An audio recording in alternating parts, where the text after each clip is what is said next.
Hello friends, இது நான் உங்கள் செய்கிறது. இந்த வீடியோவில் நம்ம எதை பற்றி பார்க்க போகிறோம் அப்படின்னா ஒளியியல் 10th யூனிட் 5.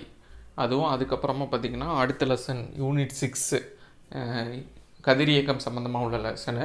ஸோ இது ரெண்டும் ரொம்ப இம்பார்ட்டண்ட்டு. அதுலேயும் குறிப்பாக கதிரியக்கம் வந்து ரொம்ப இம்பார்ட்டண்ட்டான லெசனாக இருக்குது. ஸோ இது வந்து டே 44-45க்கான சயின்ஸ் டாப்பிக்கு. எது ரொம்ப இம்பார்ட்டண்ட்டாக அதை மட்டும் நான் ஜஸ்ட் ஹைலைட் பண்ணி சொல்லிடுறேன். அதை மட்டும் மெயினாக பார்த்துக்கோங்க. ஸோ ஃபஸ்ட்டு பார்த்திங்கன்னா ஒளி அலைகளின் அதிர்வெண்ணை பொறுத்து வகைப்படுத்துதல். செவியுணர் ஒளி அலைகள் 20 to 20,000 ஹெர்ட்ஸ், இதை மட்டும் நோட் பண்ணிக்கோங்க. குற்றொலிகள்னால் 20 ஹெர்ட்ஸு கீழே இருக்கணும். மீயொலிகள்னால் 20,000 ஹெர்ட்ஸுக்கு மேலே இருக்கணும். இது வந்து மனிதர்களால் கேட்க முடியாது. கொசு, நாய், வௌவால், டால்ஃபின் போன்ற உயிரினங்களால் கேட்க இயலும். வௌவால் ஏற்படுத்தும் ஒளியினை வந்து மீயொலிக்கு எக்ஸாம்பிளாக சொல்லலாம். கடல் அலை, நிலநடுக்கத்தின் போது உருவாகும் அலைகள், திமிங்கலங்கள் ஏற்படுத்தும் அலைகள், இதெல்லாம் குற்றொலிக்கு எக்ஸாம்பிள். ரெண்டுத்துக்குமான டிஃப்ரென்ஸ் கொடுத்துருக்காங்க. எப்போவுமே டேபிள் இருந்தாலே அது ரொம்ப இம்பார்ட்டண்ட் சயின்ஸ் பொறுத்தளவுக்கும். ஒளி அலைகள் பார்த்திங்கன்னா ஒளி அலைகளுக்கும் உள்ள டிஃப்ரென்ஸு. பரவுவதற்கு ஊடகம் இங்கே தேவையில்லை. நெட் அலைகளாக இருக்கும், இது குறுக்கலைகளாக இருக்கும். அலை நீளம் கொடுத்துருக்காங்க. வேவ் லென்த்து 1.65 சென்டிமீட்டர் முதல் 1.65 மீட்டர் வரை. இது 4 × 10⁻⁻7 முதல் 7 × 10⁻⁻7 மீட்டர் வரை. எவ்வளோ திசைவேகம்னா 340 மீட்டர் பெர் வினாடி. 3 × 10⁸ மீட்டர் பெர் வினாடி.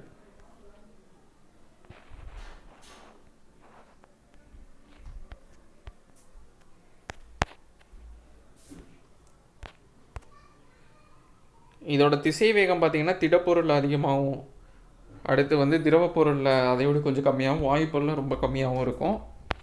பல்வேறு ஊடகங்களில் ஒளியின் திசைவேகம், இதை நோட் பண்ணிக்கோங்க. இதுக்கு மெயினாக ரீசன் வந்து கம்மியாகிறதுக்கு மீட்சி பண்பு திடப்பொருள் அதிகம், அதனால் வந்து ஒளி அலைகள் செல்லும் வேகம் அதிகமாக இருக்குது. இதே வந்து வாயுவில் வந்து குறைவு. ஸோ அதனால் ஒளி அலை செல்வது அதோட திசைவேகம் குறைவாக இருக்குது. எதிரொலிப்பு விதிகள்.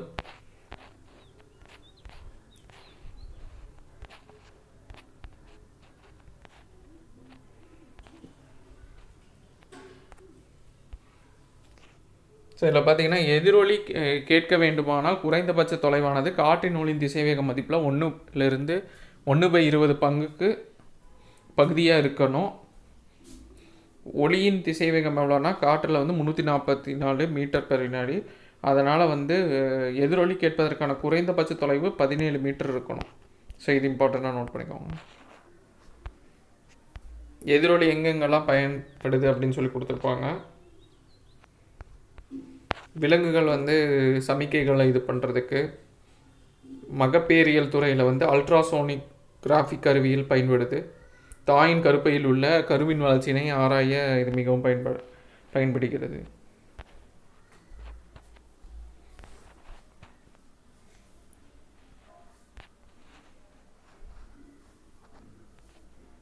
ஒளி எதிரொலிப்பின் பயன்பாடுகள். ஒளி எதிரொலிப்பு அட்டை இதில் பயன்படுது. அதே மாதிரி காது கேட்க உதவும் கருவிலையும் கூம்பு ஒளி பொறுக்கிலையும் இதோட தத்துவம் பயன்படுது.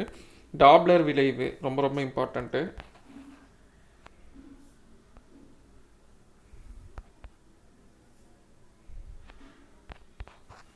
வேகமாக இயங்கும் ரயில் வண்டியானது ஓய்வு நிலையில் உள்ள கேட்குனரை நெருங்கும் போது அதன் ஊதல் ஒளியின் சுருதி வந்து அதிகரிப்பது போன்றும் அதை விலகிச்சு. நம்ம ட்ரெயின் வந்து நம்ம நோக்கி வந்தோம்னா அதோட சவுண்ட் வந்து இன்க்ரீஸ் ஆகும், விலகி போனோம்னா டிக்ரீஸும் ஆகும். ஸோ இது வந்து அதிர்வெண்ணில் ஏற்படும் மாற்றத்தை விளக்குது. கேட்குனருக்கும் ஒளி மூலத்திற்கும் இடையே உள்ள சார்பியக்கம் இருக்கும்போது கேட்குனரால் கேட்கப்படும் ஒளியின் அதிர்வெண்ணிற்கும் ஒளி மூலத்தின் அதிர்வெண்ணுக்கும் இடையே உள்ள வேறுபாடு தான் இதுதான் வந்து டாப்ளர் விளைவுங்கிறோம். சோர்ஸ்லேருந்து ஒரு ஃப்ரீக்குவன்சியில் வரும் அதிர்வெண்ணில், அதேமாதிரி கேட்கக்கூடிய நபருக்கு வந்து ஒரு அதிர்வெண்ணில் நிற்கும், அதோட டிஸ்டன்ஸை பொறுத்து. ஸோ இந்த ரிலேஷன்ஷிப்பை தான் இந்த டாப்ளர் எஃபெக்ட் சொல்லுவாங்க.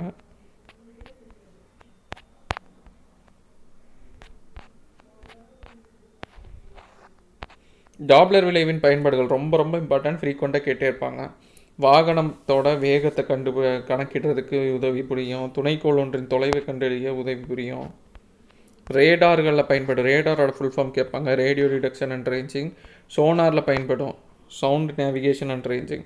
ரேடாருங்கிறது பார்த்திங்கன்னா ஆகாய விமானத்துலேயும், சோனார் அப்படிங்கிறது வந்து நீரில் மேக்ஸிமம் வந்து கப்பலில் நீரில் வந்து எதிரொலிப்பு தன்மை பயன்படுத்தி என்ன இருக்குது அப்படின்னு கண்டறிகிறதுக்கு பயன்படுது.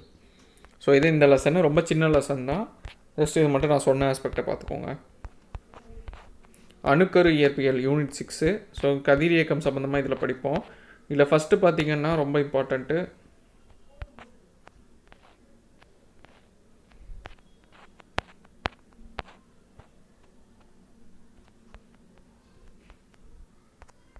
அணு எண் 82 விட அதிகமாக உள்ள தனிமங்கள் தன்னிச்சையாக கதிரியக்கங்களை வெளியிடும் தன்மை பெற்றவை. ஸோ எவ்வளோ அணு எண் மேலே இருக்கணும்னா 82. Example uranium, radium. அணு எண் 82 விட குறைவாக உள்ள 2 தனிமங்களே கதிரியக்கத்தன்மை கொண்டதாக இருக்குது. மேக்ஸிமம் 82க்கு மேலே தான் இருக்கும். எக்ஸப்ஷன் 2. அது என்னென்னா டெக்னிட்டியம், புரோமித்தியம். இந்த ரெண்டும் 43, 61 அணு எண் கொண்டது. இந்த 2 மட்டும் தான் கதிரியக்கமாக இருக்கும். அணு எண் வந்து 82 விட கம்மியாக இருக்கிறது. மொத்தம் எவ்வளோ கதிரியக்க பொருட்கள் இருக்குன்னா 29. அதில் பெரும்பாலானவை வந்து அருமண் உலோகங்களாக இருக்குது. செயற்கை கதிரியக்கம் யார் கண்டுபிடிச்சான்னா ஐரின் கியூரி, ஜோலியட்.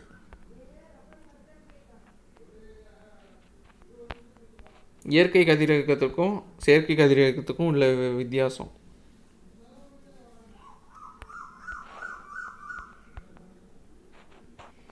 கதிரியக்கத்தின் அழகு ரொம்ப ரொம்ப இம்பார்ட்டண்ட்டு. ஃப்ரீக்வெண்ட்டாக கேட்டே இருப்பாங்க. கியூரினா என்ன, அதோட அழகு என்ன அப்படின்னு கேட்பாங்க.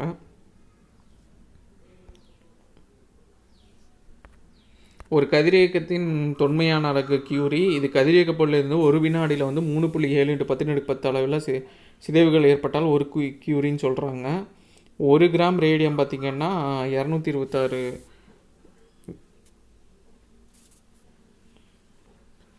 ஏற்படுத்தும் சிதைவிற்கு சமமாக இருக்குங்கிறாங்க. ஒரு வினாடி நேரத்தில் 3.7 × 1010 சிதைவிற்கு சமமான இதுதான் வந்து ஒரு கியூரி. அடுத்து ரூதர்ஃபோர்டு மற்றும் ஒரு அழகாக இருக்குது. ஒரு வினாடியில் வந்து 10⁶ சிதைவு ஏற்படுத்துவது. எஸ்ஐ யூனிட், கதிரியக்கத்தின் எஸ்ஐ யூனிட் பெக்கோரல், ரொம்ப இம்பார்ட்டண்ட்டு.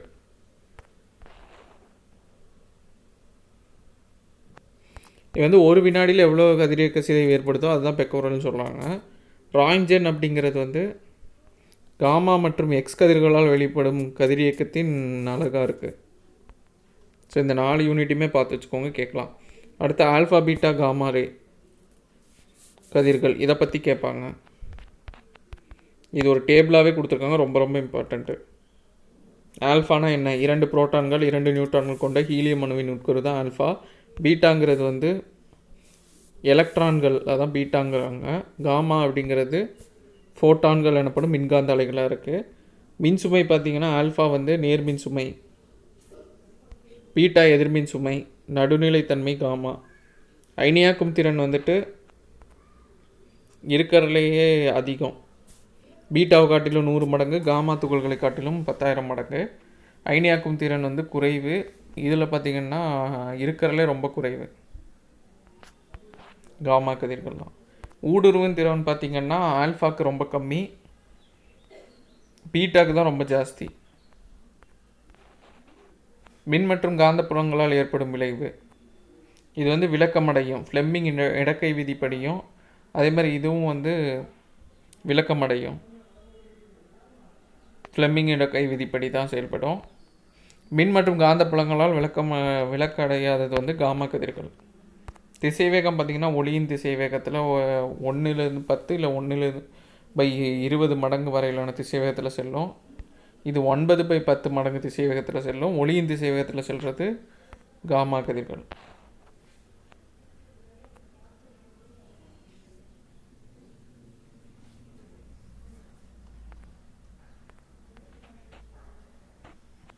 ஆல்ஃபா சிதைவு எக்ஸாம்பிள் கொடுத்துருப்பாங்க. எல்லாத்துக்குமே எடுத்துக்காட்டு மட்டும் பார்த்துக்கோங்க. அது கொடுத்துட்டு என்ன சிதைவுன்னு கூட கேட்கலாம்.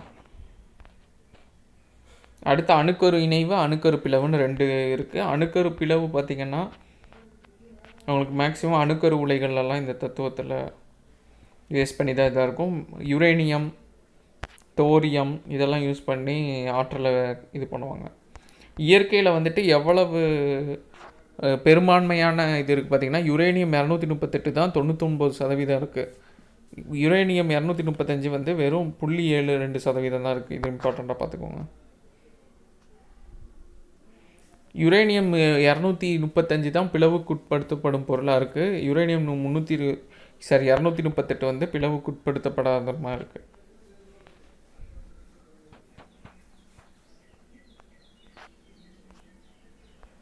பிளவுக்குட்படுத்தப்படாத சில கதிரியக்க தனிமங்களை நியூட்ரான்களை உட்கார செய்வதன் மூலம் பிளவுக்கு உட்படுத்தப்படும் பொருட்களாக மாற்ற முடியும்.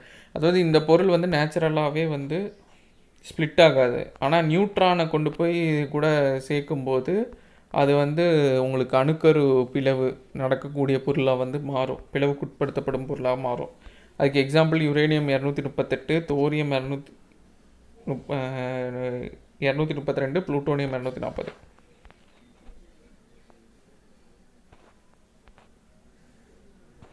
தொடர்வினை, கட்டுப்பாடான தொடர்வினை, கட்டுப்பாடற்ற தொடர்வினைன்னு 2 வகை இருக்குது. அணுகுண்டு எந்த தத்துவத்தின் அடிப்படையில் இயங்குதுன்னா கட்டுப்பாடற்ற தொடர்வினை மூலயமா இயங்குது.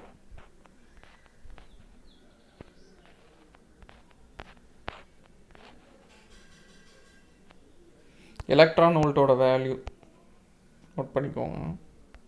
அணுக்கரு பிளவின் மூலம் எவ்வளவு மில்லியன் எலக்ட்ரான் வோல்ட்டுனா 200 மில்லியன் எலக்ட்ரான் வோல்ட்டு மதிப்பு வரும். அணுக்கரு இணைவு சூரியனில் நடைபெறும் சிமம். லேசான இரு அணுக்கரு உட்கருக்கள் இணைந்து உருவாகும் நிகழ்வு தான். ஹைட்ரஜன் ஐசோடோப்கள் சேர்ந்து ஹீலியத்தை கொடுக்கும். அதுக்கப்புறமா ஆற்றலும் வெளிப்படும்.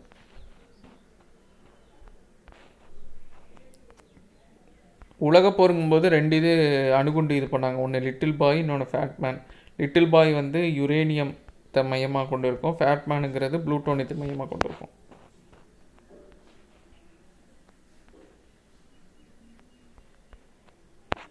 ஹைட்ரஜன் குண்டு அணுக்கரு இணைவு தத்துவத்தின் அடிப்படையில் இயங்குவது தான் ஹைட்ரஜன் குண்டு. அணுக்கரு பிளவுக்கும் அணுக்கரு இணைவுக்குமான டிஃப்ரென்ஸ் கொடுத்துருப்பாங்க. இம்பார்ட்டன்ட் நோட் பண்ணிக்கோங்க. ஸோ பாக்ஸ் கொஷின்னாலே மேக்ஸிமம் எதுவும் விடாதீங்க. கதிரியக்கத்தின் பயன்கள் ரொம்ப ரொம்ப இம்பார்ட்டண்ட்டு. வேளாண்மையில் வந்து பாஸ்பரஸ் 32 பார்த்திங்கன்னா பூச்சிகள் மற்றும் ஒட்டுண்ணிகள் போன்ற நுண்ணுயிர்கள் இதை வந்து அழித்து கெட்டு போகாமல் பாதுகாக்கும்.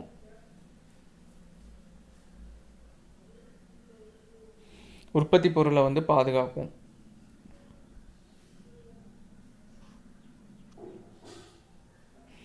வெங்காயம், உருளைக்கிழங்கு இதெல்லாம் அழுகி போகாமலும் செய்யும். மருத்துவத்தில் பார்த்திங்கன்னா சோடியம் 24 வந்து இதயத்தை சீராக செயல்பட உதவுது. அயோடின் 131 வந்து கழுத்துக்கடலை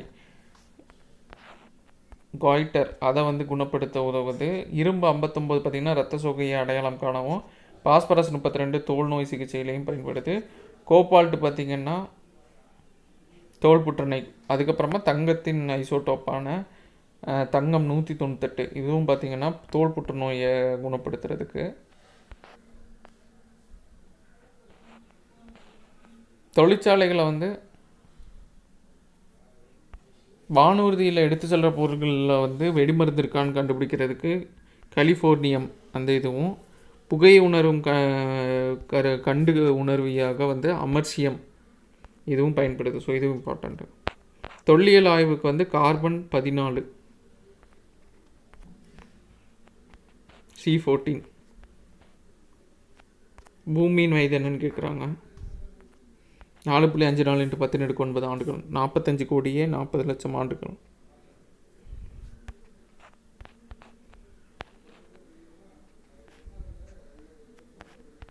அணுக்கரு உலை, முதல் அணுக்கரு உலை பார்த்திங்கன்னா 1942 அமெரிக்காவில் உள்ள சிக்காகோ நகரில் தான் இதாச்சு. வகைகள் உற்பத்தி உலை, நீர்ம உலை, கொதிநீர் உலை அப்படின்னு சொல்லிட்டு. எரிபொருள் தனிப்பான், கட்டுப்படுத்தும் களிகள், குளிர்விப்பான், தடுப்பு சுவர் இருக்குது. தனிப்பான் பார்த்திங்கன்னா கிராஃபைட்டு கனநீரை யூஸ் பண்ணுவாங்க. எரிபொருளாக பார்த்திங்கன்னா யுரேனியத்தை யூஸ் பண்ணுவாங்க. கட்டுப்படுத்தும் களியாக போரான் கேட்மியம் களிகளை யூஸ் பண்ணுவாங்க. குளிர்விப்பானாக நீர் காற்று ஹீலியம் யூஸ் பண்ணுவாங்க.